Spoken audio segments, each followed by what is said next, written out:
اعوذ باللہ من الشیطان الرجیم بسم اللہ الرحمن الرحیم۔ امام جعفر صادق علیہ السلام نے فرمایا، جو شخص نماز کو سبک ہلکا شمار کرے اسے ہماری شفاعت نصیب نہیں ہوگی۔ اور یہ نماز کی اہمیت کو بتاتی ہے کہ نماز کی اہمیت خود ائمہ کی زندگی میں کیا رہی ہے اور ہماری زندگی میں کیا رہی ہے۔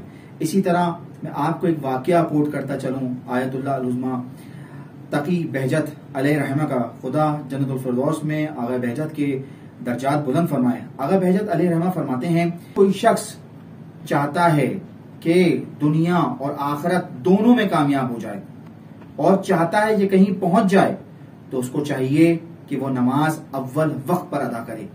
اگر وہ نماز اول وقت پر ادا کرے گا تو جہاں پہنچنا چاہتا ہے وہاں پہنچا دیا جائے گا۔ نماز کی اہمیت اور مرتبہ اتنا زیادہ ہے۔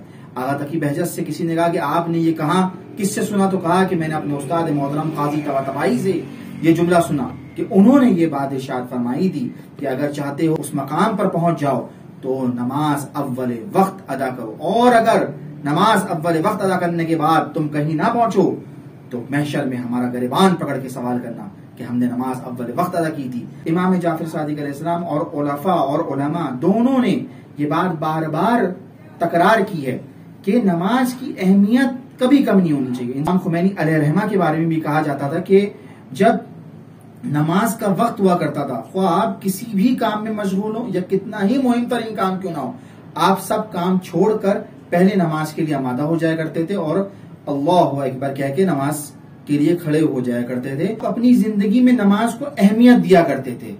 آپ جانتے تھے کہ مرتبہ اور منزلت اور مقام نماز کی کیا ہے۔ اسی طرح امام جعفر صادق علیہ السلام اور گزشتہ ائمہ اور آنے والے ائمہ اور امام زمانہ علیہ السلام اس بات کو جانتے ہیں کہ خود نماز کی اہمیت انسان کی زندگی میں کیا ہے، اسی لیے بارہا نماز کے اوپر زور دیا گیا۔